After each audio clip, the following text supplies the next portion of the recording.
There's a rev counter, which is of course not working because it's not connected. And here's the start engine button, which is not connected and it doesn't work. And this here is the clock. Do you see this little button here? When you press the cover, it is supposed to light up.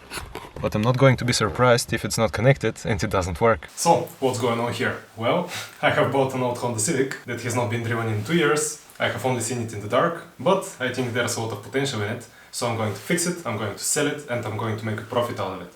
Let's go! This is the car. It has, as I said, a good set of wheels and tires. Those are Yokohama Parada Spec 2, and they're basically brand new. It has some sticker here that says Ghost. I have no idea what this is, but I'll research it. I tried researching it, but I found nothing. So if you know what it is, please leave a comment about it.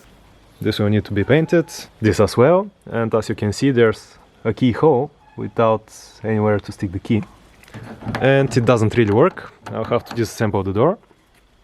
Let's go back.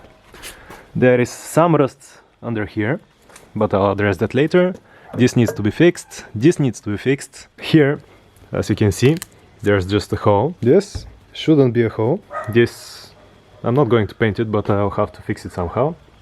There's dual exhaust, which needs to be adjusted. A little bit of rust here as well. I think this is bent, but maybe I can fix it. This one, someone has attempted to break it, but hasn't succeeded.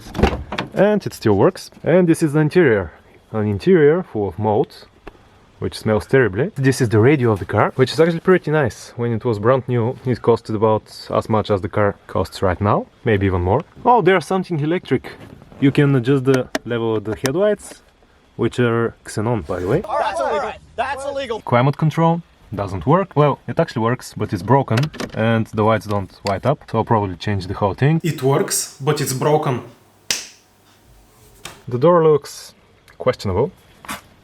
Especially this part, and I have no idea if there's a speaker under here or not. The mirror is broken and it's manual.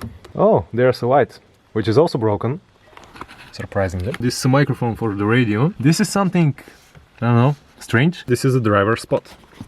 There's a rev counter, which is of course not working because it's not connected. And here's the start engine button, which is not connected and it doesn't work. This is the shifter. It's made out of metal and it almost stays in place. But it's relatively tight, feels nice, which is one good thing going on for this car. This is where the radio is supposed to be. Here's the radio, but as I said, this is very expensive, so I guess I'll sell it separately. And I'll put something Chinese here, with USB and, yeah, USB is enough. I have now noticed that this whole panel, the black one, has been painted. But I'm not sure if you can see, this here is a leak, and this here as well. So I guess I'll have to paint it. The air vents have been painted in a questionable color, which is going to become black. Can you see that? It says pocket. Let's open the pocket. Ah, it's actually full of stuff. Junk mostly. Panasonic. This is a Pioneer, not a Panasonic. Junk. Yeah, mostly junk. Oh, here's money. The car is starting to pay off with almost nothing. Sad but true. I have just noticed that there is actually a second ashtray. Let's open it. And it's empty. This is the back seat, which is, yeah, mostly full of junk.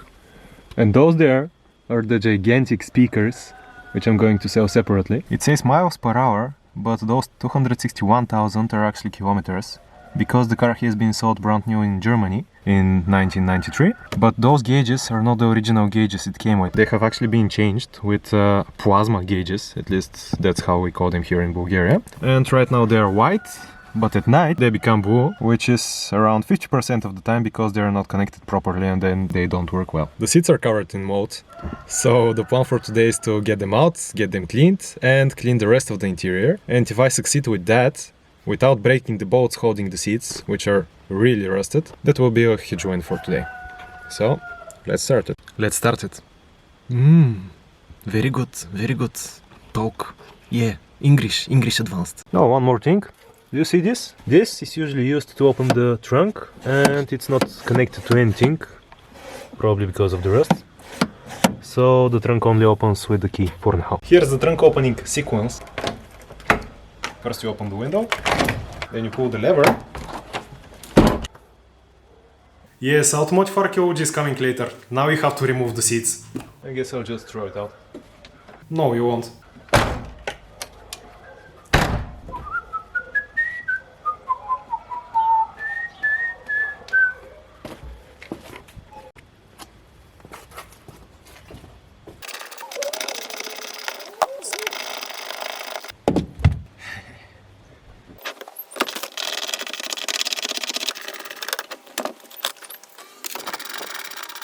Always keep your bolts in a box. Trust me, you'll save a lot of time. Interestingly, all of the bolts are 12 millimeters, except for the inner ones, which are 13s. Why? I have no idea. Almost. Success. One more in the box.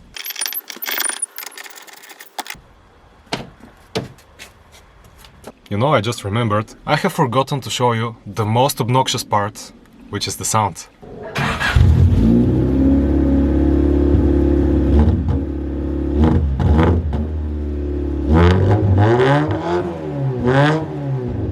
Do you see what I mean?